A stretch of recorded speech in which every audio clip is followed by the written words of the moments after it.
KYRIE, I don't know what to expect.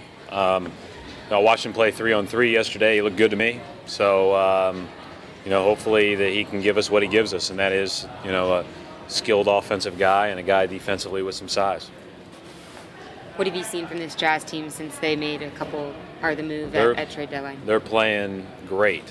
It's one of the more impressive teams I've seen since the All-Star break. Their defense has been outstanding. And it's to be expected somewhat when Gobert's minutes go up, because he's an absolute force on that end of the floor, and he's becoming really good on the other end of the floor. But I've always thought they had as good a young talent as there is around, and they're doing a good job. What are they doing so well defensively that's making a difference? Well, I just think, first of all, you check off their schematics are good. Their will is really good. They play hard, so you got all the obvious boxes to check, and then they're just longer. Favors and Gobert are a long front line. Hayward's not a super long guy, but he's a very athletic three. Ingles is a bigger two, and Exum's a extremely long one. So they cover a lot of ground. They're very active in helping. They can take some gambles and some risks because not only Gobert, but Favors is a good rim protector in his own right. So they've got some guys down there that can cover up some mistakes. How does your guys' small ball approach a challenge with that length? I think you have to. You're not going to be able to get anything done on the first side of the floor. You're going to have to move the ball pretty consistently tonight to have a chance to get a good look. How fired up do you expect your team to be after the way they played? Yeah, I'm interested to see. I don't know how to predict it because I don't know some of these guys very well.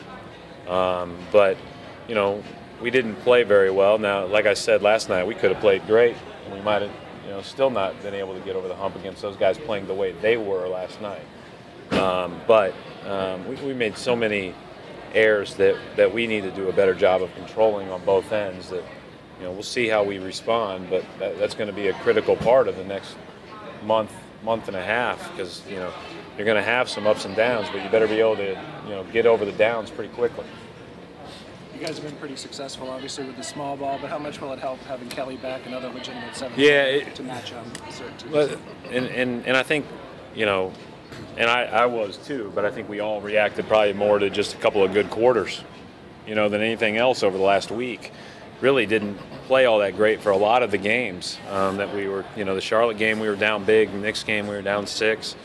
We got blitzed in the second half of the Golden State game. So, I think the small ball will be able to be effective in certain games, in certain scenarios, when you find certain matchups, but, it has a ceiling too. And we saw that last night because I thought we got beaten up in the paint pretty good. Coach, how does Kelly complement some of these new guys that he hasn't played with yet since you guys acquired them? Kelly's one of Kelly's best attributes as a player is he can play with any lineup.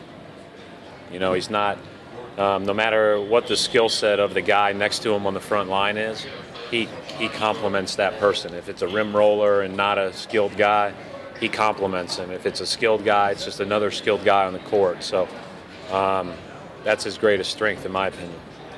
Brad, Avery Bradley's really improved as a shooter this year, but his passing, especially out of pick and roll, has also improved. I know he's one of the highest ranked players in Synergy. What are some of the things he's doing to take his passing to the next level? Well, I think he's had his moments, certainly passing the ball. I think the biggest thing is he's not trying to hit home runs as much. I thought earlier in the year he was trying to make passes that were extremely high risk passes, and I just don't see that as much. He's very sound with the ball for the most part. Is that something that comes from film study or more practice? I think it's a lot of different things. Some guys it comes, the pure points that have always done it their whole lives. Maybe it's something that they picked up along the way, but maybe it's something that comes naturally. I think Avery's greatest strength on offense, other than his ability to stop on a dime, is how quickly he can explode on a cut. And sometimes that speed makes it hard to deliver a pass on the money. And he's done a much better job of learning his strengths and applying some more efficient passing to his game. You said you're still in the process of seeing how things fit. How does Kelly impact what you want to do? I haven't spent much time thinking about it, to be honest. I mean, I've thought about it just on a high level. I think that you can play Isaiah, Jonas, Jay, and Kelly all together, so it doesn't impact you a whole lot from the second unit standpoint. Moves Jay to the 3, which defensively is fine, and offensively is fine as long as you continue to space the floor with those other guys, which you should be able to. Right. Do you think last night was a byproduct of Sunday's loss? You guys were kind of. I think number one, it was a byproduct of they're real. I mean, their A game is going to be tough for us to beat, Gary. We need to do a better job of making it a B+ game. But they played great. They looked like they were going to play great. They had a bounce about them early on, and we didn't respond to that. Whether that's a byproduct of whatever, we just got punched in the mouth and didn't respond. Brad, speaking of passing, it seems like Isaiah, he's okay with making a cross-court pass or a riskier pass. What have you seen on his passing ability in the game? Well, great.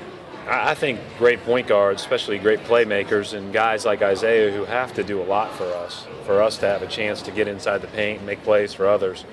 They have to have a little bit of risk taker to them, and so that's fine by me. I think the biggest thing with him is reading the initial coverages and figuring out how best to attack as the game wears on. But he's doing a lot of good things, and he can pass, he can shoot, he can score.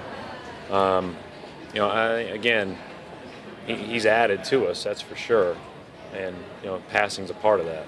Is there a minutes restriction on Kelly? No, not that I know of. But I haven't talked to the medical team, but I don't plan on him playing 35, so I don't think there's going to be any minutes restriction on him. I think he'll be winded when he gets out there after a while.